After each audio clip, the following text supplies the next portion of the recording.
Министерството за здравство нареди вонредни инспекции во трите болници низ кои поминала во лекувањето 19-годишната родилка од Струмичко Баница.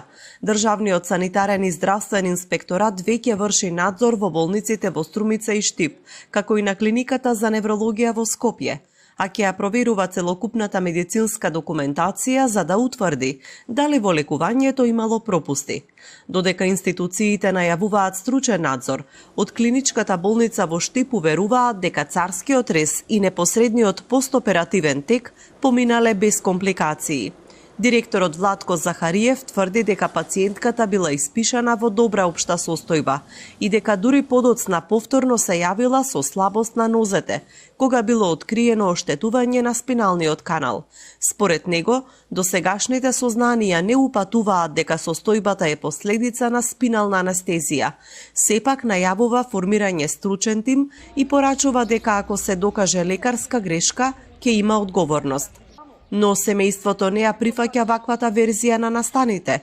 Свекорот на младата жена Велибор Стојанов бара целосно расветлување на случајот и тврди дека при вчерашната преврска врз неа бил вршен притисок да потврди дека од болницата била испишана во добра здравствена состојба.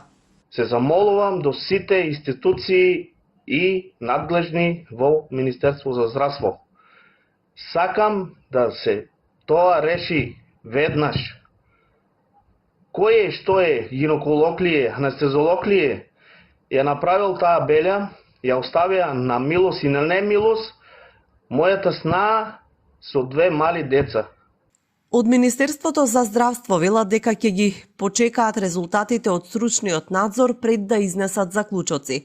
Апелираат јавноста да не шпекулира додека трае постапката и најавуваат дека по завршувањето на инспекциите ќе ги соопштат утврдените факти и евентуалните мерки. 19-годишната Станка Михајлова од Струмичкото село Баница, мајка на 2 деца, по породувањето со царски рез, остана со параплегија и денес се движи со инвалидска количка. Токму одговорот на прашањето како дошло до ваквата состојба треба да го даде вонредниот инспекцијски и стручен надзор.